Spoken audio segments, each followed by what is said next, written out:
Get shot! You allow the traffic! No, I've been beating! I have to pick up my gun and try. I've been standing. When are you moving? There is an empty ground there. Go shoot this! Now! Get out now!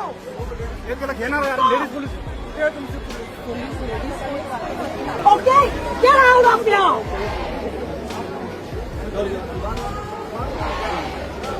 Did you not understand? Did you not understand? अरे जाइए visual क्या ना No, what is wrong with you? There are hundreds of people waiting. There is an empty ground there. There is an empty ground. Yes. Get out of here. What is wrong with you people? ಈ ಒಂದು ಮಹಿಳೆಯ ಶಬ್ದ ಒಂದೆರಡು ದಿವಸಗಳಿಂದ ನಿಮ್ಮ ಕಿವಿಗೆ ಒಂದೆರಡು ಬಾರಿ ಆದರೂ ಕೇಳಿರ್ಬೋದು. ನಮ್ಮ ದೇಶದಲ್ಲಿ ಪ್ರತಿಧ್ವನಿಸ್ತಾ ಇರುವಂತಹ ಒಂದು ಶಬ್ದ. ಏನಿದು ಶಬ್ದ? ಯಾರಿಕೆ ಮಹಿಳೆ? ಸೊ ಏನು ಈ ಒಂದು ಮುಂಬೈಯಲ್ಲಿ ನಡೀತಾ ಇರುವಂತಹ ಇಷ್ಟು ದೊಡ್ಡ ಬೆಳವಣಿಗೆ, ಸೊ ಎಲ್ಲವನ್ನ ಈ ಒಂದು ವಿಡಿಯೋದಲ್ಲಿ ಗಮನಿಸುವಂತಹ ಒಂದು ಪ್ರಯತ್ನ ಮಾಡೋಣ. ಅದಕ್ಕೂ ಮೊದಲು ಈ ಒಂದು ವಿಡಿಯೋವನ್ನು ನೀವು ಮೊದಲನೇ ಬಾರಿ ವೀಕ್ಷಣೆ ಮಾಡುವವರಾಗಿದ್ದರೆ ಖಂಡಿತವಾಗಿಯೂ ಈ ಒಂದು ಚಾನಲನ್ನು ಸಬ್ಸ್ಕ್ರೈಬ್ ಮಾಡ್ಕೊಂಡು ನೋಡಿ. ಮಾತ್ರ ಅಲ್ಲ, ನಿರಂತರವಾಗಿ ಇಂತಹ ಅಪ್ಡೇಟ್ಗಳನ್ನು ನಿಮ್ಮ ಮುಂದೆ ತರುವಂತಹ ಪ್ರಯತ್ನವನ್ನು ನಾವು ಮಾಡ್ತೀವಿ.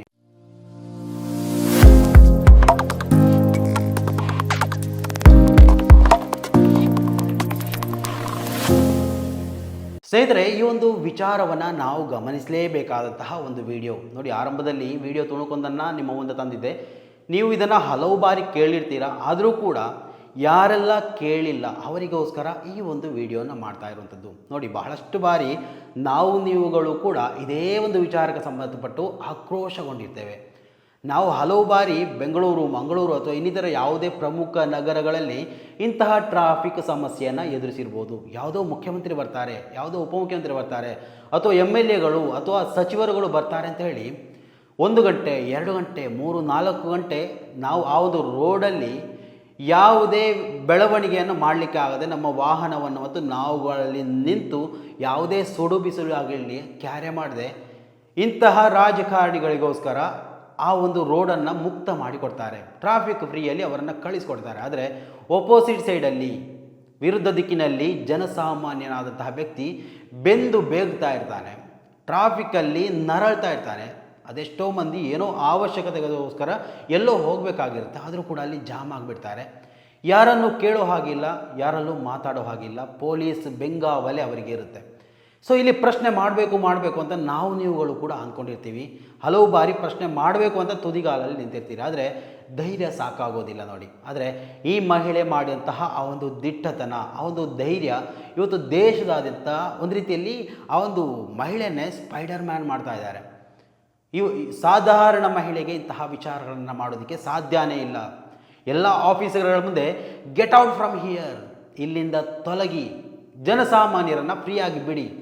ಯಾರೋ ಒಬ್ಬ BJP ರಾಜಕಾರಣಿ ಬರ್ತಾ ಇದ್ದಾನೆ ಅಂತ ಹೇಳಿ ಎಲ್ಲರನ್ನ ಟ್ರಾಫಿಕಲ್ಲಿ ನಿಲ್ಲಿಸಿ ಅವನಿಗೋಸ್ಕರ ಆ ಒಂದು ರೋಡನ್ನು ತೆರೆಯಲಾಗುತ್ತೆ ಅಂತ ಹೇಳಿದರೆ, ಏನೋ ಒಂದು ರ್ಯಾಲಿ ಮಾಡಲಾಗುತ್ತೆ ಅಂತ ಹೇಳಿದರೆ, ನಿಜಕ್ಕೂ ನಮ್ಮ ಭಾರತದ ಆ ಒಂದು ಸ್ಥಿತಿ, ಜನಸಾಮಾನ್ಯರಿಗೆ ನೀಡುವಂತಹ ಆ ಒಂದು ಬೆಲೆ ಮನ್ನಣೆಯನ್ನು ನಾವಿಲ್ಲಿ ಗಮನಿಸಬಹುದು.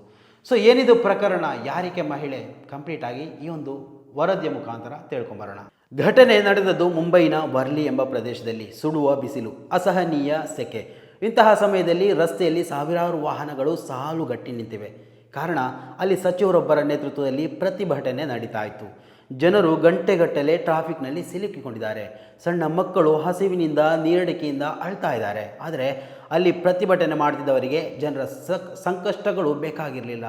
ಜನ ಏನು ಕಷ್ಟ ಬರ್ತಾ ಇದ್ದಾರೆ ಅದು ಬೇಕಾಗಿರಲಿಲ್ಲ. ಅವರಿಗೆ ಬೇಕಾಗಿದ್ದು ಕೇವಲ ರಾಜಕಾರಣಿ ಜೊತೆಗಿನ ಫೋಟೋಶೂಟ್ ಮತ್ತು ಪಬ್ಲಿಸಿಟಿ ಮಾತ್ರ.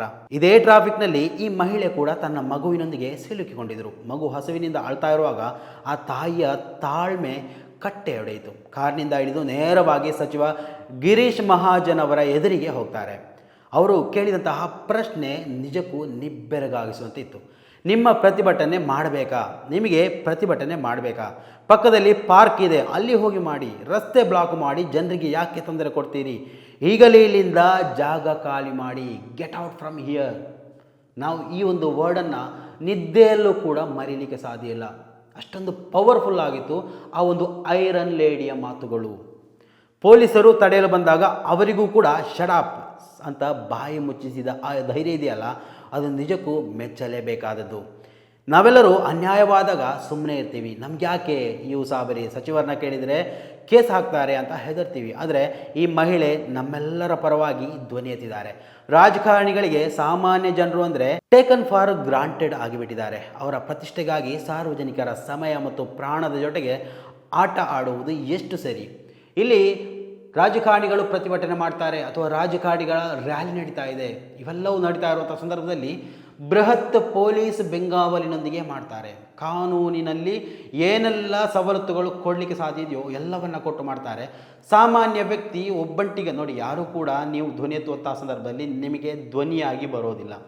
ನಿಮಗೆ ಬ್ಯಾಕ್ಗ್ರೌಂಡ್ ಆಗಿ ಹಲವು ವ್ಯಕ್ತಿಗಳನ್ನು ಕಾಣ್ಬೋದು, ಆದರೆ ನಿಮ್ಮ ಜೊತೆಗೆ ಕೈ ಹಿಡಿದುಕೊಂಡು ಬಂದು ಧ್ವನಿ ಎತ್ತೋಕೆ ಅಂತ ನಿಮಗೆ ಯಾರನ್ನೂ ನಮ್ಮ ದೇಶದಲ್ಲಿ ಸಿಕ್ಕೋಕೆ ಸಾಧ್ಯ ಇಲ್ಲ. ಎಲ್ಲವೂ ಸ್ವಾರ್ಥಮಯವಾದಂತಹ ಒಂದು ಜೀವನ. ನನ್ನ ಜೀವನ, ನಾನು, ನನ್ನ ಲೈಫು, ನನ್ನ ಮಕ್ಕಳು, ಇದು ಮಾತ್ರ ಅವರ ಚಿಂತೆ.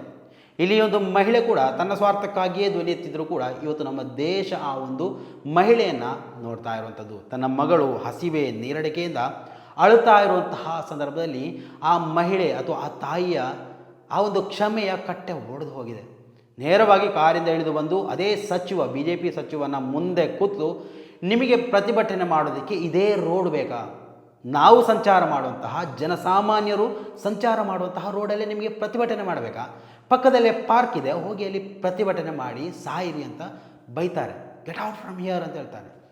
ಪೊಲೀಸ್ ಅಧಿಕಾರಿಗಳು ಮಾತಾಡುವಂತಹ ಸಂದರ್ಭದಲ್ಲಿ ಪೊಲೀಸರಿಗೂ ಶಟಪ್ ಅಂತ ನೀವು ಹೇಳಬೇಕು ಅಂದರೆ ಆ ಮಹಿಳೆಯ ಧೈರ್ಯ ಅಷ್ಟಿಷ್ಟಲ್ಲ. ತನ್ನ ಮಗುವಿಗೆ ಆದಂತಹ ಅನ್ಯಾಯಕ್ಕೆ ಆಕೆ ಪ್ರಶ್ನೆ ಮಾಡಿದ್ದಾಳೆ.